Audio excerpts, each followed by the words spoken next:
Hello everyone, welcome to all of winner channel study with Alok. Friends, आज हम discuss करेंगे NTA NET, जिसका first paper का part 2 है। ये 2019 वाला पार्ट आपका जो पेपर हुआ था। तो पार्ट 1 ऑलरेडी चैनल पर अपलोड किया गया था, लेकिन पार्ट 2 उसका पेंडिंग में था, तो आज इसको अपलोड किया जा रहा है। तो 2019 का भी पूरा जो टीचिंग वाला पार्ट है वो कंप्लीट हो जाएगा। इसके पहले 12 से लेके 2019 तक के जो फर्स्ट पेपर टीचिंग वाले पार्ट हैं वो ऑलरेडी प्लेलिस्ट में अवेलेबल हैं, आप लोग उसको देख लीजिएगा। और सोशियोलॉजी वाला जो पार्ट है वो भी 2012 से लेके 2023 जून तक वो भी सारे पेपर अपलोड किए गए हैं प्रॉपर सीक्वेंस में प्लेलिस्ट में। तो जो भी अभ्यर्थी एग्जाम आप लोग देने जा रहे हैं, जिसका पेपर 13 दिसंबर को है, ठीक है, 13, तो उनको हमारी तरफ से ढेर सारी शुभकामनाएं हैं अग्रिम। और ईश्वर आप सभी के मनोरथ को सिद्ध करें, आप लोग सफल हों, ठीक है।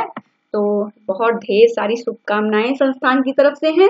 तो आप सभी लोगों के लिए एक छोटी सी टिप्स भी है हमारी तरफ से कि जो पेपर वहां पे जो प्रीवियस वाला है उसको जरूर 1 से 2 बार आप लोग फटाफट रिवाइज कर लीजिएगा, क्योंकि देखिए पढ़ने का समय तो अब आप लोगों के पास में है नहीं कि नोट्स बनाइए, नोट्स लिखिए, ठीक है। लेकिन जो पेपर वगैरह जो हो चुके हैं प्रॉपर की किस तरीके से क्वेश्चन पूछे गए हैं, तो वहां पे भारी मात्रा में जैसे पेपर में जो आए हुए प्रश्न रहते हैं वो रिपीट भी होते हैं।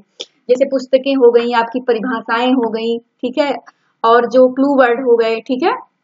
तो ये सब जो सारी चीजें हैं उनको अब रिवाइज करने का समय है। या जो आप लोगों ने अपना एक नोट्स बनाया हो छोटा, जैसे मान लीजिए आपने कॉम्ट को पढ़ा, मार्क्स को पढ़ा, तो जो जो चीजें आपने इम्पोर्टेंट फैक्ट्स लिखे हुए हैं अपनी कॉपियों में, या जो चीजें आपको लग रहा था कि ये इम्पोर्टेंट है, हम एग्जाम के समय लर्न करेंगे, तो अब वो समय आ चुका है, ठीक है।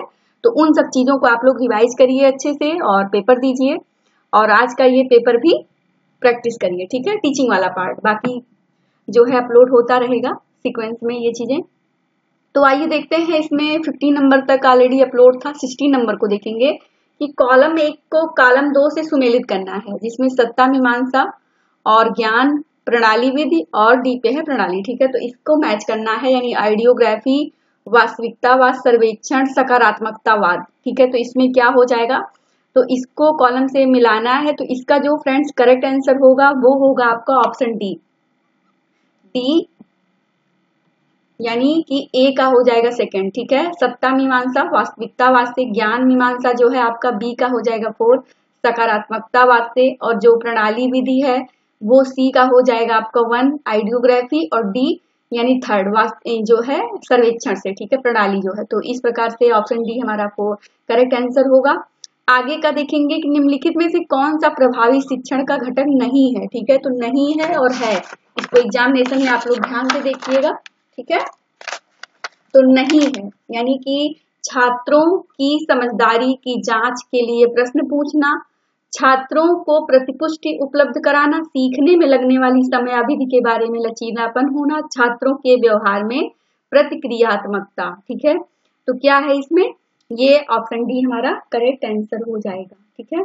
चलिए अगले प्रश्न को देखेंगे कि एक महाविद्यालय का शिक्षक अभिप्रेरक प्रतिभाग की गति को बढ़ावा देने के लिए प्रश्न पहेली सत्र को अपनाता है, यह मूल्यांकन के किस प्रकार के रूप में लिया जाएगा। तो एक महाविद्यालय है, वहां का शिक्षक अभिप्रेरक प्रतिभाग की गति को बढ़ावा देने के लिए क्या करता है, प्रश्न पहेली सत्र को अपनाता है, यह मूल्यांकन के किस प्रकार के रूप में लिया जाएगा। तो संकलनात्मक मूल्यांकन, निकष आधारित मूल्यांकन, निर्माणात्मक या निदानात्मक।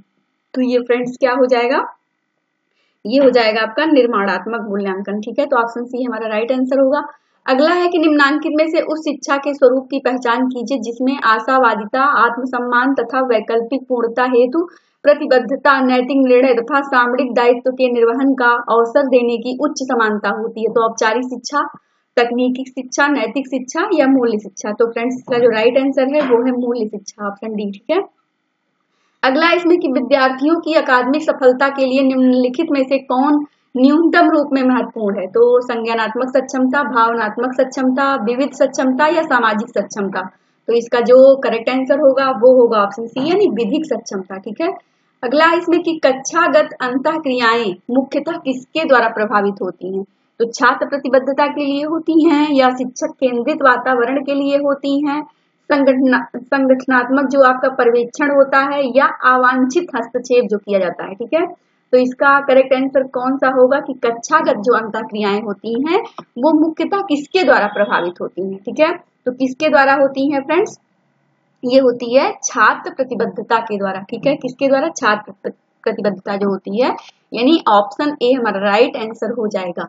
अगला इसमें है कि एक किशोर अधिगमकर्ता की प्रमुख चारित्रिक विशेषता जो उसके सामाजिक तथा नैतिक विकास को निर्धारित करती है वह है क्या, माता पिता से दूर रहने की प्रवृत्ति, मूल्यों एवं मानकों के अनुसरण हेतु नायक पूजा की ओर चेष्टा, पड़ोस के समवर्गीयों से घुलना मिलना और पहचान संकट। तो इसमें कौन सा करेक्ट आंसर होगा ये बताना है। ठीक है, तो इसमें जो हमारा फ्रेंड्स होगा वो होगा ऑप्शन बी, यानी मूल्यों एवं मानकों के अनुसरण हेतु जो है पूजा, नायक पूजा की ओर चेष्टा करना। ठीक है, तो ऑप्शन बी हमारा क्या हो जाएगा, करेक्ट आंसर हो जाएगा।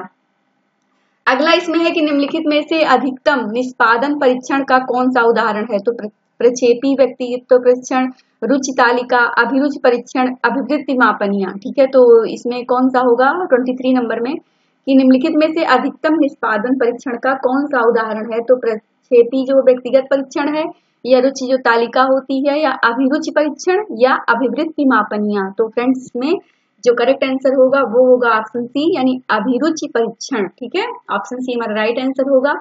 अगला है कि निम्नलिखित में से कौन शोध के संदर्भ में पठन कौशल के सही क्रम का प्रतिनिधित्व करता है, तो कौन सा प्रतिनिधित्व करता है, इसमें ये बताना है। पठन, प्रश्न, स्मरण, समीक्षा, सर्वेक्षण। फिर आता है आपका प्रश्न, सर्वेक्षण, पठन, स्मरण, समीक्षा।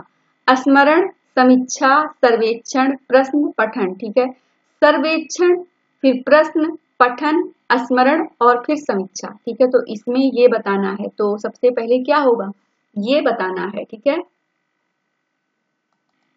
इसका ऑप्शन डी करेक्ट हो जाएगा। सर्वेक्षण, प्रश्न, पठन, स्मरण और लास्ट में उसकी समीक्षा करेंगे। ठीक है, तो ऑप्शन डी राइट आंसर हो जाएगा। अगला इसमें है कि कक्षा शिक्षण में आईसीटी प्रयोग का मुख्य प्रयोजन क्या है। ठीक है, तो कक्षा जो शिक्षण में वो आईसीटी का जो प्रयोग है उसका मुख्य प्रयोजन क्या है, तो कक्षा अन्वेषण का रुचिकर बनाना, कक्षा में विद्यार्थियों के ध्यान को भटकाना, कक्षा में विद्यार्थियों को व्यस्त रखना, शिक्षण के अधिगम परिणामों को इष्टतम करना। ठीक है, तो इसका फ्रेंड जो राइट आंसर होगा वो होगा ऑप्शन डी, यानी शिक्षण के अधिगम जो परिणाम है उनको इष्टतम करना। ठीक है, तो ऑप्शन डी हमारा क्या हो जाएगा, करेक्ट आंसर हो जाएगा। अगला है कि रचनावादी उपागम में शिक्षण अधिगम कार्यकलापों को सुनिश्चित करने हेतु सही क्रम की पहचान कीजिए। तो इसमें है जैसे अन्वेषण, व्याख्या, सलिप्तीकरण, विस्तारण एवं मूल्यांकन करना, मूल्यांकन करना, विस्तारण, सलिप्तीकरण एवं मूल्यांकन करना, अन्वेषण, व्याख्या, सलिप्तीकरण, अन्वेषण एवं विस्तारण, सलिप्तीकरण, अन्वेषण, व्याख्या, मूल्यांकन एवं विस्तारण। तो इसमें क्या होगा करेक्ट आंसर ये बताना है। ठीक है, तो इसमें जो फ्रेंड्स होगा ये होगा ऑप्शन डी। ठीक है, इन सलिप्तीकरण पहले होगा, फिर अन्वेषण, व्याख्या, मूल्यांकन एवं उसका विस्तारण। ठीक है, तो ऑप्शन डी हमारा क्या हो जाएगा, राइट आंसर हो जाएगा। अगला इसमें कि शिक्षण में निम्नांकित में से कौन से अधिगम परिणाम अवबोध स्तर पर प्रयुक्त होते हैं, तो तथ्यों को लंबे समय तक प्रत्यय, स्मरण और धारण रखना, तथ्यों के मध्य संबंध और स्वरूप को देखना, विचारों का रचनात्मक निर्माण और आलोचनात्मक व्याख्या करना, तथ्यों और सूचना पर प्रभुत्व करना। ठीक है, तो इसमें जो होगा वो करेक्ट आंसर बताना है। इसमें क्या होगा कि तथ्यों के मध्य संबंध और स्वरूप को देखना, यही इसका क्या हो जाएगा, करेक्ट आंसर ऑप्शन बी हो जाएगा। ठीक है, तो ऑप्शन बी हमारा राइट आंसर होगा। अगला है इसमें देखिए 28 नंबर की निम्नलिखित में से कौन से कथन शिक्षण और अधिगम के मध्य अंतर स्थापित करते हैं। ठीक है, तो कौन से ऐसे कथन हैं जो शिक्षण और अधिगम के मध्य अंतर स्थापित करते हैं, तो शिक्षण एक सामाजिक कृत्य है जबकि अधिगम एक निजी कृत्य है। ठीक है, और दूसरा इसमें क्या है कि शिक्षण में अधिगम समविष्ट है, शिक्षण बेचने के समान है जबकि अधिगम खरीदने के समान है, शिक्षण बिना अधिगम प्राप्ति के हो सकती है, शिक्षण अधिगम और शिक्षार्थी की ओर लक्षित होता है जबकि अधिगम प्रायः स्वयं के लिए प्राप्त होता है। तो इसमें क्या हो जाएगा फ्रेंड्स, इसमें हो जाएगा आपका ए नंबर। ठीक है, क्या हो जाएगा ए, यानी ए में क्या हो जाएगा, ए में देखिए शिक्षण एक सामाजिक कृत्य है जबकि अधिगम एक निजी कृत्य है, सी वाला इसमें आ जाएगा शिक्षण, एक मिनट। तो इसमें फ्रेंड्स करेक्ट हो जाएगा आपका ए। देखिए यहाँ पे थोड़ा सा मुझे कंफ्यूजन हो रहा था क्योंकि देखिए डी ऑप्शन तो आपका होगा नहीं, क्योंकि शिक्षण बिना अधिगम प्राप्त किए हो सकता है, तो ये नहीं है, ठीक है। तो डी देखिए ऑप्शन सी में और डी दोनों में डी है, तो ये वाला तो आपका सी और डी तो कट गया, बचा ए और बी। तो ए और बी में क्या हुआ कि जो है ए वाला हो गया कि शिक्षण एक सामाजिक कृत्य है जबकि अधिगम एक निजी कृत्य है, और आपका सी वाला हो जाएगा, ठीक है। शिक्षण बेचने के समान है जबकि अधिगम क्या है, एक खरीदने के समान है, तो दोनों में अंतर हमें स्थापित करना है। और आपका ई वाला पार्ट मोस्ट इंपॉर्टेंट है कि शिक्षण अधिगम और शिक्षार्थी की ओर लक्षित है जबकि अधिगम क्या है, प्रायः स्वयं के लिए होता है। तो आपका ये तीनों हो जाएगा करेक्ट, तो आपका ए हो जाएगा करेक्ट आंसर, ठीक है। अगला इसमें 29 नंबर है कि निम्नलिखित में से कौन सी मूल्यांकन प्रणाली नवोन्मुखी प्रैक्टिस की श्रेणी में अंतर्गत शामिल है। तो निम्नलिखित में से कौन सी ऐसी मूल्यांकन प्रणाली नवोन्मेषी प्रैक्टिस की श्रेणी के अंतर्गत शामिल है। तो सेमेस्टर परीक्षाएं, कार्य निष्पादन जो मूल्यांकन है, पोर्टफोलियो आधारित मूल्यांकन या अधिगम परिणाम पर आधारित मूल्यांकन। तो इसमें कौन सा हो जाएगा फ्रेंड्स, इसमें हो जाएगा आपका ऑप्शन डी करेक्ट आंसर होगा, ठीक है। इस का जो लास्ट प्रश्न है क्विज का, ये देखिए कि विद्यार्थियों का अकादमिक निष्पादन किससे निर्धारित होता है। तो जो विद्यार्थियों का जो अकादमिक निष्पादन है वो किससे निर्धारित होता है, प्रज्ञा से, अभिप्रेरणा से, शारीरिक गठन से या लिंग से। तो इसका विकल्प के माध्यम से चयन करना है। तो इसमें क्या हो जाएगा करेक्ट आंसर, ये उसमें हो जाएगा ए बी, ठीक है, यानी प्रज्ञा और अभिप्रेरणा, ठीक है। इसमें दोनों चीजें मोस्ट इंपॉर्टेंट है, तो ए और बी यानी प्रज्ञा और उनकी जो अभिप्रेरणा होती है, ठीक है। तो क्वेश्चन 30 का लास्ट जो था आंसर वो ऑप्शन ए है। और फ्रेंड्स ये पेपर भी कंप्लीट होता है, 2020 वाला पेपर भी अपलोड किया जाएगा। आप सभी लोग अच्छे से एग्जाम की प्रैक्टिस कीजिए, रिवाइज कीजिए, ठीक है। धन्यवाद।